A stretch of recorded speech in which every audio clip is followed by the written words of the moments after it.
apa namanya gitu ya, buffet, lain satu, buffetnya. semua boleh ngambil sendiri. Iya. Nah setelah COVID Setelah tuh COVID. mulai ada sekat-sekat, ingat nggak sih? Iya. Kayak terus diambilin gitu-gitu. Sampai sekarang Nah itu jadinya akhirnya jadi tren itu ya. jadi tren dan jadi malah jadi bagus, Mas. Makanan di servis, salah satunya itu menghindari kemacetan.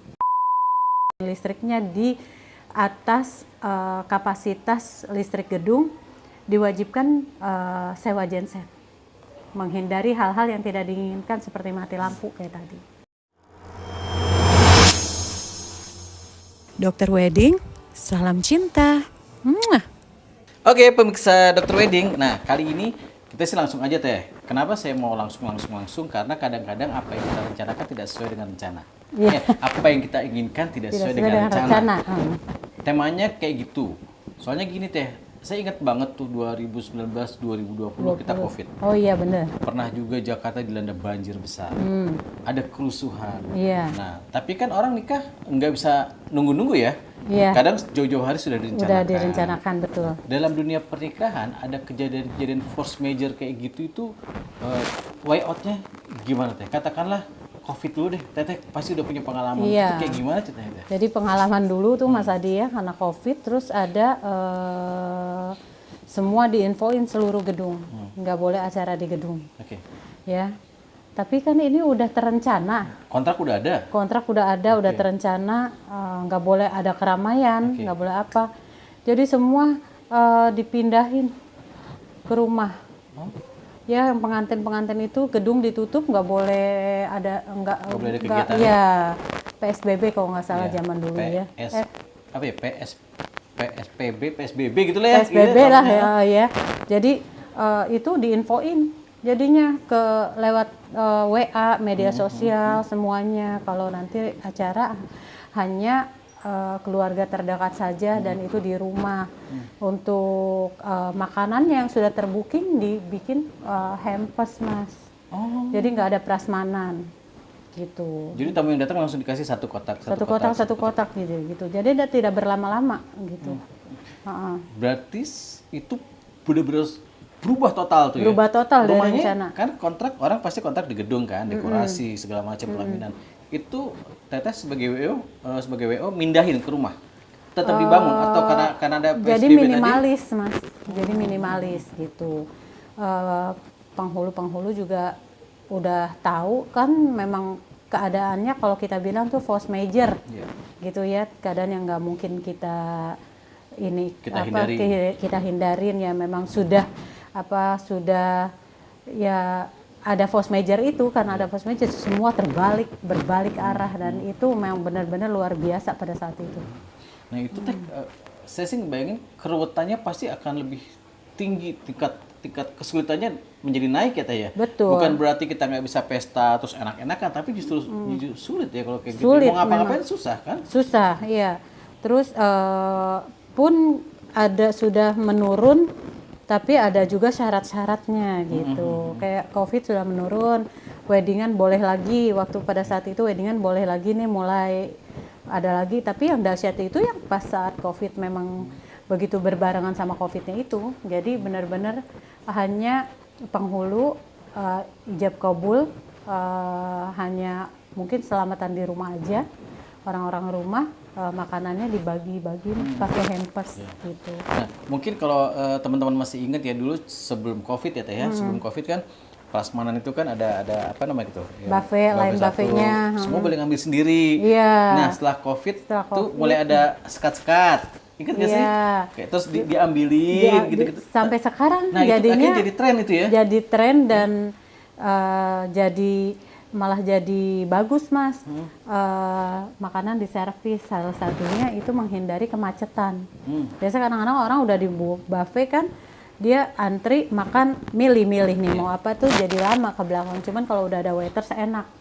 Itu pengalaman waktu pada saat COVID gitu.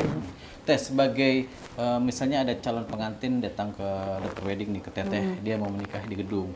Nah, Teteh sebagai penyelenggara pernikahan, sebagai WO, apakah memberikan alternatif kemungkinan plan B kalau ada resiko ini? Misalnya, mohon maaf nih, tiba-tiba kayak musim sekarang Jakarta lagi nggak karu-karuan banjir, Banjir. terus ya amit-amit kebakaran segala macam. Hal-hal kayak gitu tuh Teteh menjadi masukan buat mereka nggak sih Teh, kalau kayak Iya, gitu? setiap ini juga ada ya.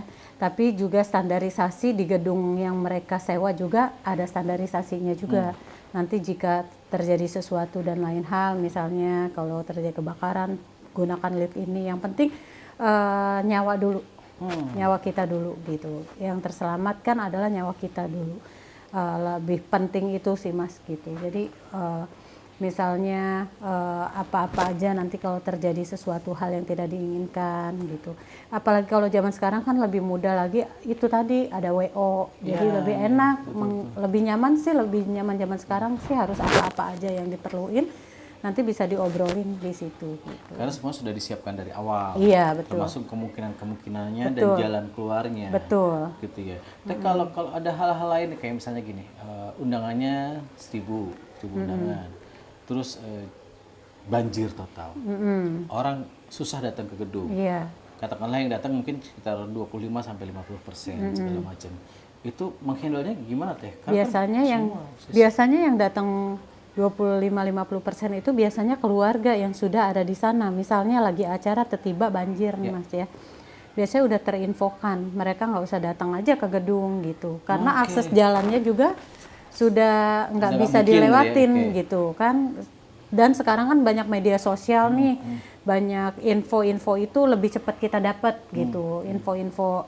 Jadi ada memang yang waktu itu pernikahan terus gedungnya kebanjiran, memang masuk air gitu. Ya kan acaranya nggak bisa, cuman bagian depannya aja gitu. Begitu surut baru deh tamunya mulai berdatangan gitu. meskipun pasti mundur ya, Iya, molor ya. Tapi ini force major. Iya, force major. Termasuk juga force major yang agak ngeri sedap tuh kalau misalnya tiba-tiba pemadaman listrik. Itu ribet juga Teh, karena saya pernah baca ada kasus udah siap semuanya oke, berjalan lancar, tiba-tiba memang ada satu lain hal, trafo listrik rusak, listrik mati. Itu kan kasihan juga ya pengantin kalau kayak gitu ya. Dan kalau sekarang udah enak Mas, ada genset. Genset. Nah, jadi gedung-gedung juga dia daya listriknya berapa watt, hitungan per berapa mati, berapa second, Iya betul. dia nyala karena ada cadangan genset gitu. Dan kita biasanya juga infoin ke klien-klien yang kalau pengelola gedung yang tidak ada gensetnya juga, misalnya pemakaian listriknya di atas kapasitas listrik gedung, diwajibkan sewa genset, menghindari hal-hal yang tidak diinginkan seperti mati lampu kayak tadi. Kayak lagu ya. Bareng nih ya, bersama ya. otaknya. Tapi memang Teteh sebagai praktisi wedding gitu ya, selalu mengemukakan itu bahwa resiko-resiko ini ada, mati lampu.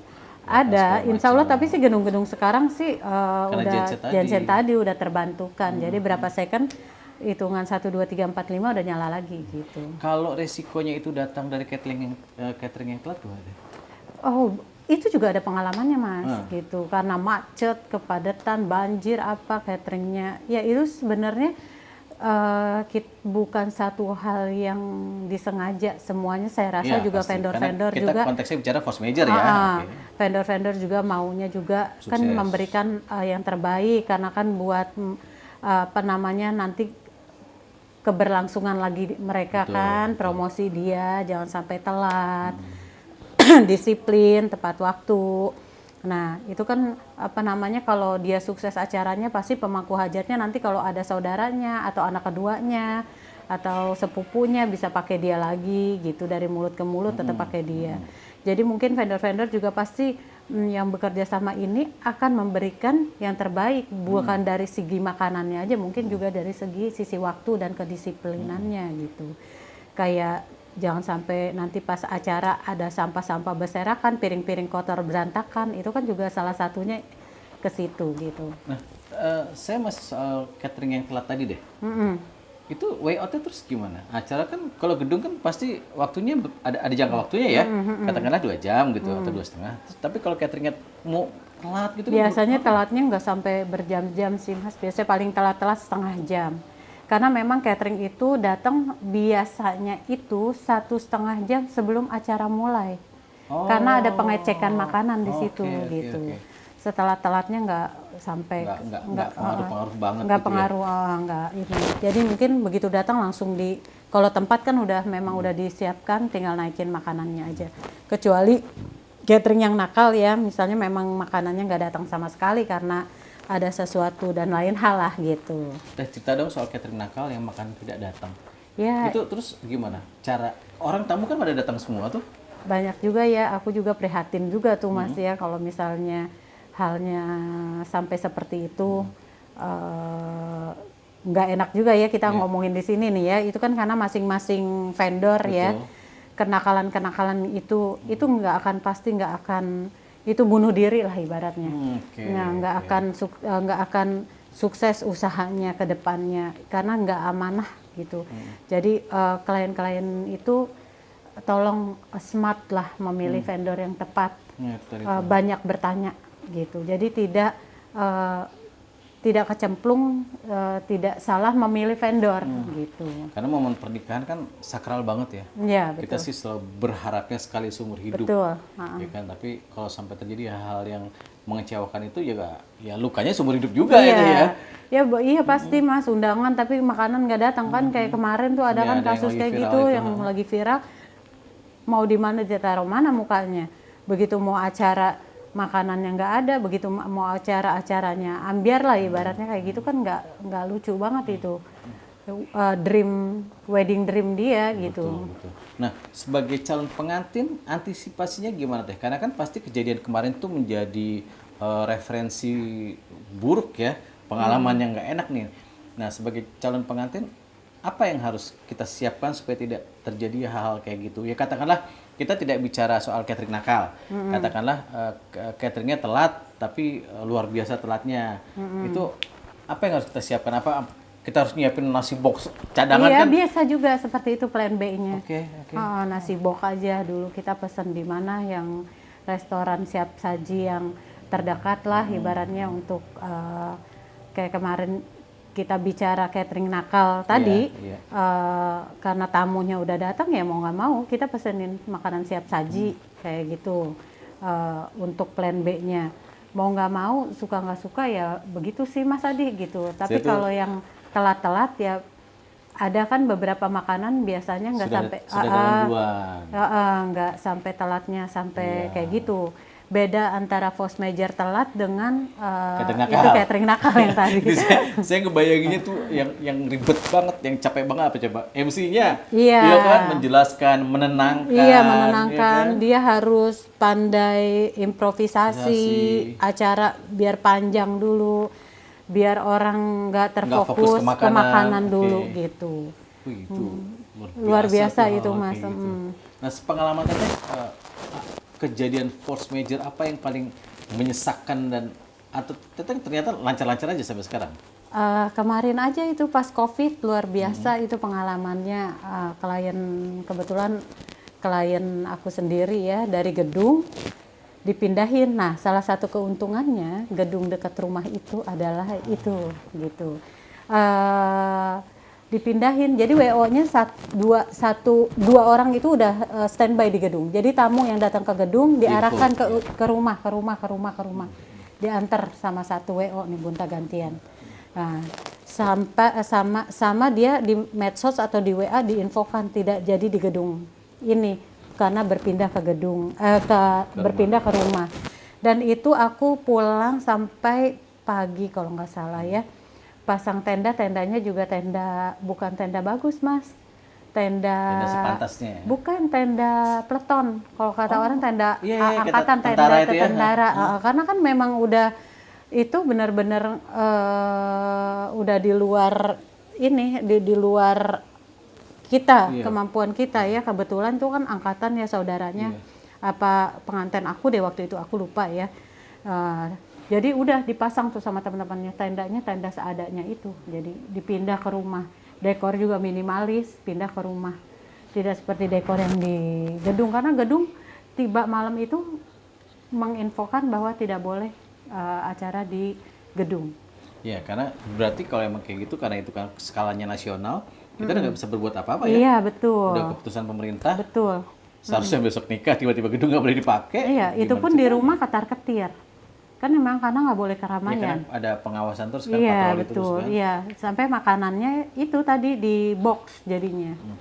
Nih ya, saya ngobrol banyak konten bareng Teteh. Cuman satu yang terus diulang-ulang sama Teteh, usahakan gedung itu dekat dengan rumah. Iya, Gitu ya. betul. Teteh tuh selalu mengutamakan itu ya. Iya. Karena ternyata itu menjadi salah satu jalan keluar untuk semua masalah-masalah yang mungkin terjadi. betul, Terjadi Teteh, ya? dan tidak yang hal-hal yang tidak diinginkan gitu. Kayak tamu dari luar kota, Iya. tiba-tiba banjir, pembatasan COVID kayak Iya, kemarin. benar. Tapi kadang-kadang anak, ya bukan anak zaman sekarang, atau kadang-kadang orang berpikir bahwa saya pengen gedung yang keren tuh yang di sana, dia nggak ngukur jarak kita jauh Iya. gitu ya Teh ya. Iya, itu harus diperhitungkan juga, Mas. Kayak Jakarta ini kan sekarang bukan seperti dulu, bukan banjir juga, bukan COVID juga, macet luar biasa gitu. Kita mau kondangan itu kalau hari Sabtu malam Minggu, aduh luar biasa deh. Itu berangkat dari rumah mending jam 4 sore, Betul. gitu. Betul. Ya, lihat dulu gedungnya. Kalau yang jauh dari rumah, ya makanya saya bilang kenapa gedung yang dekat-dekat aja dengan lokasi tempat tinggal gitu, biar enak. Tamu juga nggak ngomong jauh banget sih nih gedungnya gitu, jauh banget sih nih gedungnya. Setuju deh, gitu. karena biasanya tamu terbanyak adalah tamu lingkungan sekitar ya Teh ya. Betul, Kalau tamu tetangga. relasi kantor itu kan nggak seberapa ya, betul, tapi lingkungan iya. sekitar tuh yang paling banyak Iya. kan. Nah, salah satunya itu tadi kemacetan tadi. Macet itu luar biasa. Apalagi daerah kita Teh. Bekasi Solo Teh. Iya. Gitu kalau dari Sabtu. Hari ya Sabtu Allah, luar biasa kan, Teh. Mas. Nggak bergerak, bener. Jadi 2 jam sebelum acara gitu harus jalan aja mending gitu. Jadi bukan banjir atau hal-hal yang lain, kemacetan ini juga PR juga nih. Kalau setiap weekend tuh udah macetnya udah di mana-mana. Apalagi yang daerah Bekasi, daerah selatan ya, kalau Berarti, Kemang pinggir tuh. Jakarta ya. Iya, aduh luar biasa deh. Apa namanya? Memang tingkat kendaraannya terlalu banyak mungkin. Nih, ini berarti ilmu lagi nih Teh buat kita, bahwa saat kita ketemu sama WO, sama vendor, tanyakanlah segala kemungkinan. Banyak hal yang harus didiskusikan Iya, ya. betul. Macet, banjir, force major segala Iya. macam. Diskusi aja terus. Gempa bumi. Gempa bumi, iya gitu ya. Karena kayak misalnya kita maunya gedungnya keren banget nih di sana. Daripada jauh-jauh, mendingan gedung yang biasa dekat rumah, tapi dibentuk seperti keinginan kita gitu ya Teh. Iya, Lebih betul. baik Bisa, begitu bisa, kan? bisa, iya. Iya. Bisa Dan jadi. itu bisa didiskusikan langsung Iya, ke bisa vendor, kan? didekor dengan bagus, didekor dengan baik, didekor sesuai aja yang dengan kita inginkan. Tapi berpulang lagi, semuanya selera pengantin lah Iya. gitu. Ya, semua Cuman balik ke selera. memang ada plan A, plan B-nya. Gitu. Itu harus dibikin, harus didiskusikan dengan dokter wedding. Nanti berbagi ya di deskripsi ya. Ada yang punya cerita nggak enak, ada yang punya cerita seru. Malah kalau ada yang mau ditanyain, tanya aja di deskripsi ya Teh. Iya, ya. betul. Karena itu lagi, Teteh tuh selalu pegang bahwa cari yang deket aja. Udah, Iya. nggak usah yang jauh. Nggak capek Mas, kalau pulang acara kan capek kita. Ya kan, apalagi yang cewek didandanin, apalagi kalau yang pakai sunting itu kepalanya seenteng-entengnya sunting tetap aja berat, bisa bikin pusing. Kalau deket rumah, betul selesai beres. Ibaratnya naik ojek online nyampe. Nyampe, ya benar. Oke, Teh ya. Ah, Kita siap. akan bahas lagi banyak hal tentang pernikahan di episode berikutnya. Tapi yang ini nanti saya tunggu nih komennya, cerita-cerita dari teman-teman semua. Oke, Oke, salam cinta. Nah. Mwah.